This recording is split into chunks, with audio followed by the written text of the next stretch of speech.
Good morning, I'm just walking around because I'm nearby myself. I've only got one pair of hands and the camera is over elsewhere. I'm going to have a play with Bertie's equation today. Somebody says that I've got to try and look more at the camera because you can't hear me too well. But I'll try and clear it up as I go along. Bertie said that E equals mc squared and it represented like that. But your viewpoint from a two-dimensional perspective or representation is there. But if you look from here towards it in the direction of light, what you actually get is a straight line. That line carries over, that line becomes a dot, and E kind of goes away from you, according to that. If you look at it from this perspective,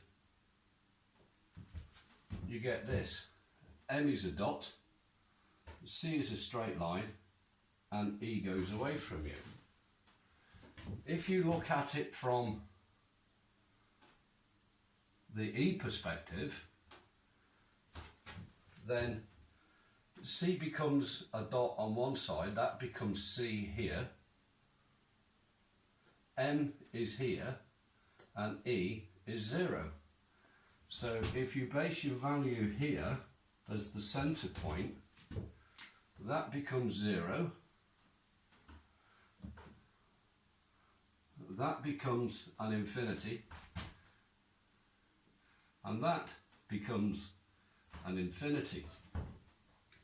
And as I displayed yesterday, in order for infinity to exist, infinity must be 2 times itself, not 1 time itself. That's the easy bit. I'll go through it one more time. 2D representation of all three. Two-dimensional representation viewing from C. 2D representation viewing from M. And a 2D representation viewing from E. When you view from the energy point of view, you have 2 times infinity. But it also means that the closer to 0 you get, the greater the energy becomes. We've said that because when you put a magnet there, at 0 with its energy, there is more energy in this magnet at 0 than at any other place upon the line. That's the easy bit.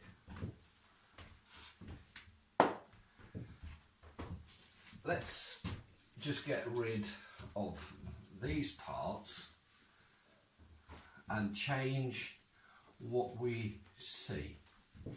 This is a two-dimensional representation of a 3D spatial state. But when you view from any angle that you care to desire, your eye, becomes the 4th dimension. You're looking from the outside in at the object. If you look at that pen right now, it's got 3-dimensional states. If I pose the pen to you there and I move it off the screen, it changes from a dot straight in front of you to a line from your angle of perspective. This never changed. The viewing point, which is you, changed. So this remains 3-dimensional. The camera or the viewpoint becomes the 4th dimension. If you view things in the 4th dimension like this, you see something different. If we take Bertie's equation, I need to move it to the centre of the board to make it a little bit more constructive. and we've got that. Okay? If we now apply the simplest formula we can do, and we say that C is a circle, a sphere, and M is a sphere, is a sphere. Because all of these are equal to each other, all you actually get at the end of the day is a sphere. Okay? If we now put the centre of our sphere and plot Mr. Einstein's fantastic equation, but we do it on a sphere, we end up with C going around the equator, sorry for the not quite perfect line, M going in the polar axis, and E going off that way. The problem with that is when you look at this equation here and you turn the ball like this, you've got M here going up the screen to there, you have C coming to here, and you have E to there. It doesn't matter how you look at it, Einstein only drew part of it. There's 1, 2, 3, 4 parts there, and if you turn the ball over, guess what you've got? You've got another 1, 2, 3, 4. That means Mr. Einstein, in his brilliance, labelled the universe as 1/8 of all of what it was. He missed so much. It doesn't get funny anymore. I apply a lot of this stuff, of magnets, because they are the only constant source of energy there is on the planet without actually having to put energy in. They're very good instructional tools. They provide energy, they provide mass, and they defy gravity. They take all the concepts of everything that you use today that you can't find a direct solution for without having to put energy in. This beats them all. My mate, the choo-choo train. The train runs on a track, okay? We all know what the track looks like. We've got 2 parallel lines and we've got a load of sleepers. Or a ladder, yeah?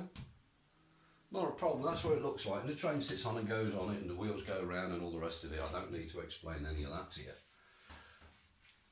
Have a think. If a magnet comes towards another magnet, north and south, they're attracted. And if a magnet comes to a magnet, south to south or north to north, it's repelled. So how can you use 2 at the same time against themselves?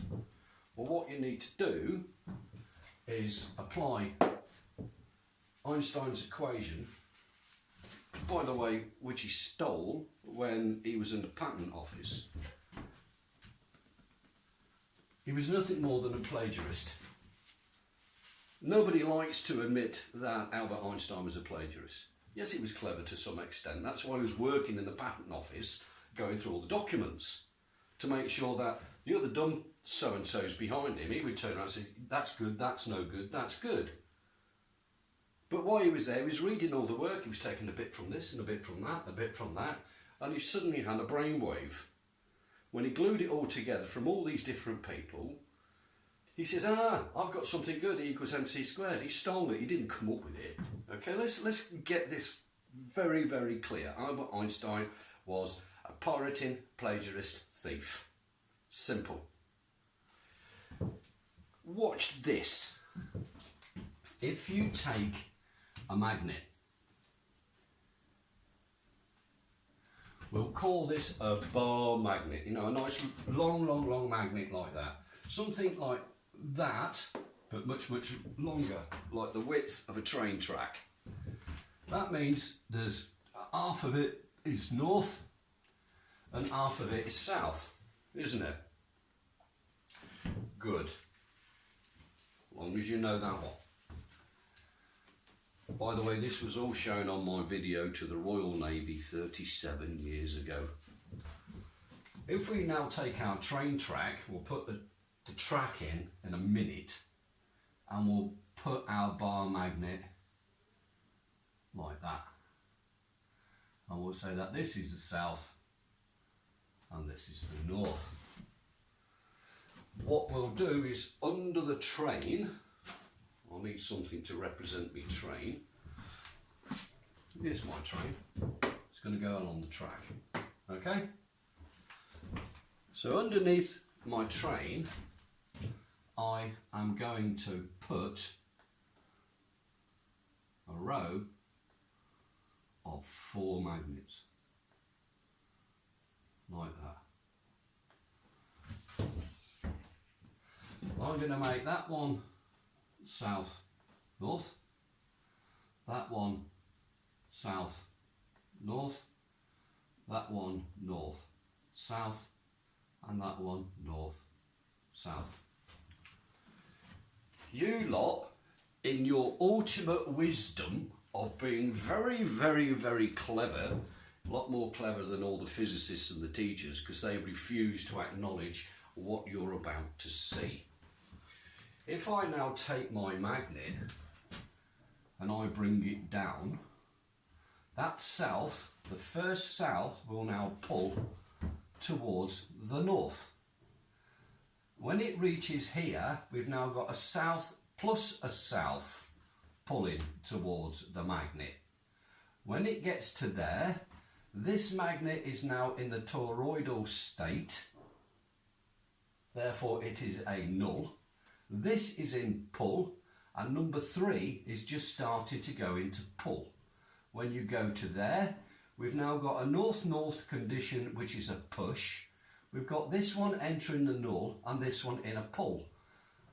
And it will go across with no input of energy whatsoever, like that. So that goes pull, pull, push, pull, push, pull, push, pull. You got that? If we now take our problem and build it correctly, you now have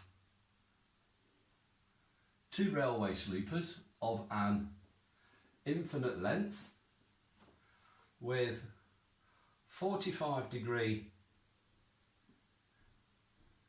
bar magnets, and your train track, which is your train, which is comprised of 4 magnets with the correct poles. I'll just do it the other way. That means this is a south and that's a north. That will go along there forever with no input of energy, and it will do so very fast. If you play the sticky magnet game, have you got any idea how fast that slap as them magnets come together is?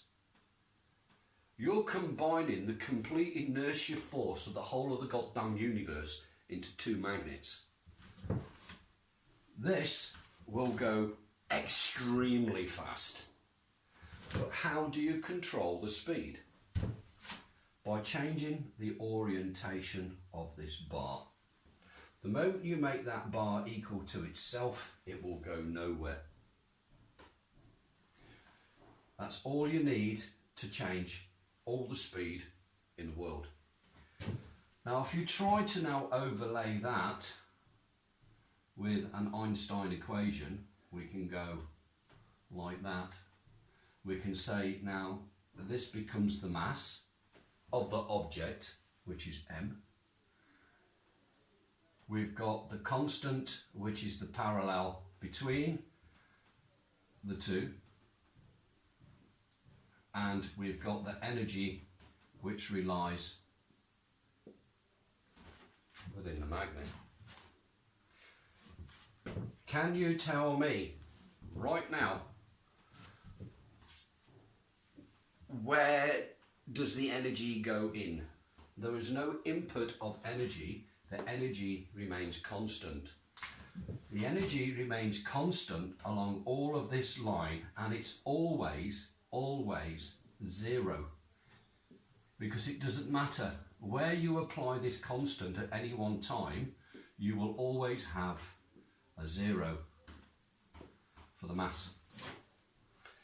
That results in the equation that magnetic energy divided by the inertia equals energy, as what I've said.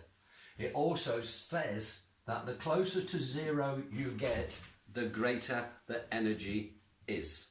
Thank you very much.